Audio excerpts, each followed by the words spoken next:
Amazon prime OTT platform లో streaming అవుతున్న Tamil movie double occupancy. ఈ మూవీకి సంబంధించిన తెలుగు ఆడియో కూడా అవైలబుల్ గా అయితే ఉంది. సో ఈ మూవీ ఎలా ఉంది ఏంటని ఈ రివ్యూలో మనం మాట్లాడుకుందాం. ఫస్ట్ ఆఫ్ ఆల్, ఈ మూవీ టైటిల్ విన్న తర్వాత నాకైతే ఒకటే డౌట్ వచ్చింది, అంటే ఈ మూవీ టైటిల్ కి అర్థం ఏంటా అని. బట్ మూవీ చూసిన తర్వాత నాకైతే క్లారిటీ అయితే వచ్చిందన్నమాట. మీకు కూడా క్లారిటీ రావాలి అంటే మూవీ చూస్తే ఖచ్చితంగా అర్థమవుతుంది. ఇక మూవీ యొక్క స్టోరీ గురించి సింపుల్ గా చెప్పాల్సి వస్తే, ఒక హ్యూమన్ బాడీలో ఒక అమ్మాయి ఉంటుంది, ఒక అబ్బాయి కూడా ఉంటాడు అనమాట. సో అది ఎలా సాధ్యమైందని తెలుసుకోవాలి అంటే ఈ మూవీ చూడాల్సింది అనమాట. ఫస్ట్ ఆఫ్ ఆల్, ఈ మూవీలో వీళ్ళు తీసుకున్న కాన్సెప్ట్ అనేది మన మహేష్ బాబు గారి నాని మూవీ నుంచి ఏమైనా ఇన్స్పైర్ అయ్యి రాశారేమోనని నాకైతే ఫస్ట్ అదే డౌట్ కలిగింది అనమాట. ఇంకోటి ఏంటి, వీళ్ళు తీసుకున్న కాన్సెప్ట్ అనేది ఎక్సలెంట్ గా అయితే ఉంది. మన ఆ కాన్సెప్ట్ ని యూజ్ చేసుకుని మూవీని ఏమైనా ఎగ్జిక్యూట్ చేశారా అంటే, ఓవరాల్ మూవీ మొత్తం ఇద్దరు లవ్ ట్రాక్ల మీద వెళ్ళిపోతుంది అనమాట. అంటే అబ్బాయిగా మారినప్పుడు ఆ అబ్బాయి యొక్క లవ్ ట్రాక్, అమ్మాయిగా మారినప్పుడు ఆ అమ్మాయి యొక్క లవ్ ట్రాక్ మీద వెళ్ళిపోతుంది. కానీ ఈ కాన్సెప్ట్ ని అంత బలంగా అయితే యూజ్ చేసుకోరన్నమాట. అంటే ఏంటి, ఒక వ్యక్తిలో ఒక అబ్బాయి ఒక అమ్మాయి ఎలా ఉంటారు, అది ఎలా సాధ్యం, అది దేవుడు క్రియేట్ చేసిన సృష్టి అనుకుందాం. బట్ సైంటిఫిక్ పరంగా కూడా దాని మీద ఏదైనా ప్రయోగాలు చేస్తే బెటర్ నాకైతే అనిపించింది.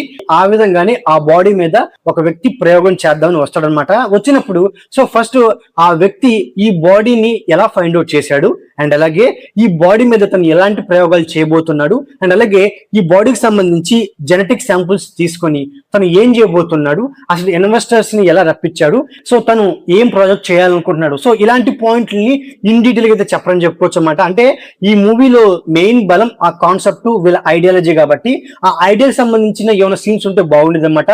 బట్ ఓవరాల్ మూవీ మొత్తం వాళ్ళిద్దరు లవ్ ట్రాక్ మీదే వెళ్ళిపోతుంది. ఏదో క్లైమాక్స్ వచ్చేపాటికి ఈ కాన్సెప్ట్ మీద కొన్ని సీన్స్ తీసుకొచ్చేసి మామ అనిపించేలాగా మూవీని ఎండ్ చేశారు.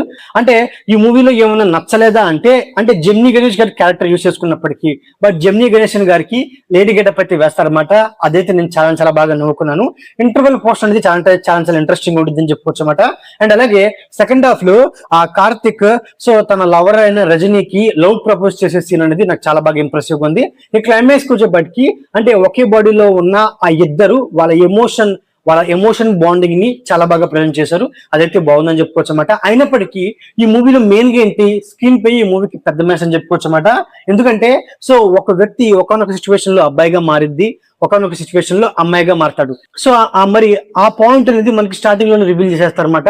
రివీల్ చేసేసినప్పటి నుంచి మనకి మూవీ అనేది ఒక ప్రిడిక్టబుల్ వేలో వెళ్ళిపోతుంది. అంటే ఈ ట్రాన్స్ఫర్మేషన్ సంబంధించి ఆ పాయింట్ అనేది ఇంటర్వెల్ లో ఒక ట్విస్ట్ గా రివీల్ చేస్తుంటే ఎక్సలెంట్ గా అయితే ఉండిద్దని చెప్పుకోవచ్చు అనమాట. అంటే ఒకవేళ మన డైరెక్టర్ గారు కన్ఫ్యూజ్ అవ్వకుండానే ముందుగా చెప్పేశారేమోనని నాకైతే అనిపించింది అనమాట. బట్ దాన్ని ఒక ట్విస్ట్ గా రివీల్ చేస్తుంటే వేరే లెవెల్లో ఉండేది. ఇంకోటి ఏంటంటే ఈ మూవీలో యాక్టర్స్ పర్ఫార్మెన్స్ అనమాట. అంటే ఈ మూవీలో యాక్టర్స్ కి అంటే వాళ్ళ పర్ఫార్మెన్స్ తగ్గట్టుగా మన డైరెక్టర్ గారు రాసిన సీన్స్ అయితే లేవు. బట్ ఉన్నంత వరకు ఆ యాక్టర్స్ వాళ్ళ పర్ఫార్మెన్స్ అనేది డీసెంట్ గా ఉందని చెప్పుకోవచ్చు అనమాట.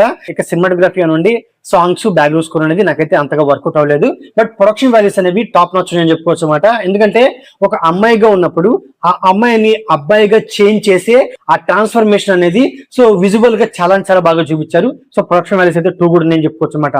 సో ఓవరాల్ గా ఇదండి డబుల్ ఆక్యుపెన్సీ మూవీ రివ్యూ. నా రివ్యూ నచ్చితే వీడియోకి ఒక చిన్న లైక్, అలాగే మన ఛానల్ ని సబ్స్క్రైబ్ చేసుకోండి. Okay, thank you all.